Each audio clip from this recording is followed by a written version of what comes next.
Welcome to strategy IAS. इस video में हम देखने वाले हैं 6 स्टैंडर्ड के ज्योग्राफी की फर्स्ट चैप्टर का फर्स्ट पेज। तो बिकॉज ये 6th स्टैंडर्ड है, इसमें बहुत कुछ इन डिटेल या बहुत कुछ डिफिकल्ट नहीं है। इसमें बहुत ही कॉमन चीज़ें हैं समझने के लिए, और बिकॉज ये फर्स्ट चैप्टर का फर्स्ट पेज है तो ये पेज में ज़्यादा कुछ कॉन्सेप्ट्स नहीं है। जो वैसे तो यहाँ पे है थोड़ी बहुत चीज़ें लिखी हुई, जबकि वो उतनी इम्पोर्टेंट नहीं है कि स्टार्स बहुत ब्यूटीफुल होते हैं, वो लाइक डायमंड्स होते हैं, सो एंड सो। वो पैराग्राफ उतना कुछ इम्पोर्टेंट नहीं है। सिर्फ सेकंड पैराग्राफ में जो थोड़ी बहुत चीज़ें दी गई है वो हम ऑलरेडी पता है कि एक फुल मून होता है और एक न्यू मून होता है। फुल मून मीन्स पूर्णिमा की रात जहाँ पे हमें पूरा चांद दिखाई दे, और न्यू मून मीन्स उसको इस तरीके से याद रख सकते हैं, N for new, N for no. No moon यानी कि हमें उस दिन रात को कोई भी मून दिखाई नहीं देता है। अब ये जो नेक्स्ट पैराग्राफ है उससे रिलेटेड यहाँ पे एक एक्टिविटी दी गई है कि ऐसा क्यों होता है कि दिन में हमें मून और स्टार्स दिखाई नहीं देते हैं और सिर्फ रात को ही दिखाई देते हैं। तो इट इज बिकॉज कि सन की लाइट इतनी ज्यादा होती है, उसकी वजह से हमें दूसरे ऑब्जेक्ट्स दिखाई नहीं देते हैं। उसी से रिलेटेड ये ब्राउन टाइप के बॉक्स में एक एक्टिविटी दी गई है जो अदरवाइज यूपीएससी पर्सपेक्टिव से पढ़ने की ज़रूरत नहीं है, बट अगर समझने के लिए पढ़ना है तो ठीक है। उसके बाद जो है हमें ये नेक्स्ट लाइन में ये बताया गया है कि जो सन, मून, स्टार्स, ये जो भी सारे ऑब्जेक्ट्स स्काई में हमें दिखाई देते हैं उन सब को हम सेलेस्टियल बॉडीज कहते हैं, यानी वो सारी चीज़ें जो हमें स्काई में दिखाई देती हो।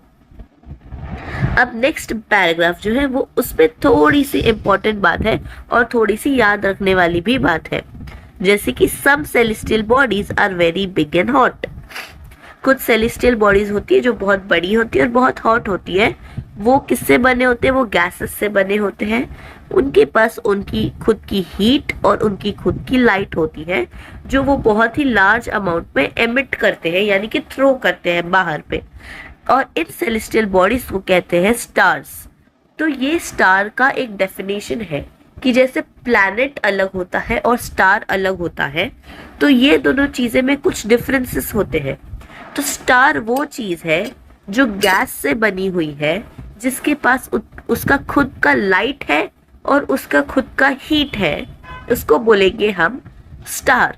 तो स्टार और प्लैनेट में क्या डिफरेंस है कि प्लैनेट जो है उसके पास उसका खुद का लाइट नहीं होता है, उसके पास हीट होगा। फॉर एग्जाम्पल अर्थ, तो अर्थ के इंटीरियर में बहुत सारा लावा, बहुत सारा मैग्मा है, तो उस अर्थ के पास उसका खुद का हीट है, बट कंपैरेटिवली उसके पास खुद का लाइट नहीं है, वो सन के लाइट पे डिपेंडेंट है।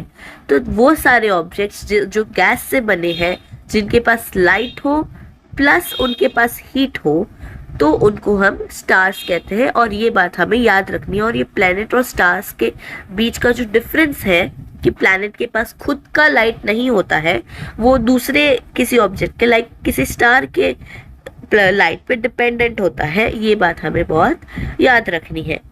और सिर्फ उस हिसाब से सिर्फ यही एक पैराग्राफ है जो बहुत ज़्यादा इम्पोर्टेंट है।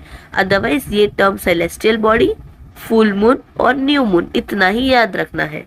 और उसके अलावा लास्ट पैराग्राफ में एक बेसिक चीज़ दी हुई है, और वो ये है कि हमें बहुत ज़्यादा गर्मी नहीं लगती है और बहुत ज़्यादा लाइट नहीं लगता है, बिकॉज सन जो है वो हमसे बहुत ज़्यादा दूर है और उसका इफ़ेक्ट हम पे इतना ज़्यादा नहीं होता है कि हम अफेक्ट हो जाए, बट वो एक परफेक्ट अमाउंट में हमें मिलता है जिससे हम लोग ग्रो कर सकते हैं। तो ये था हमारा ज्योग्राफी के 6th स्टैंडर्ड की बुक का फर्स्ट चैप्टर का फर्स्ट पेज।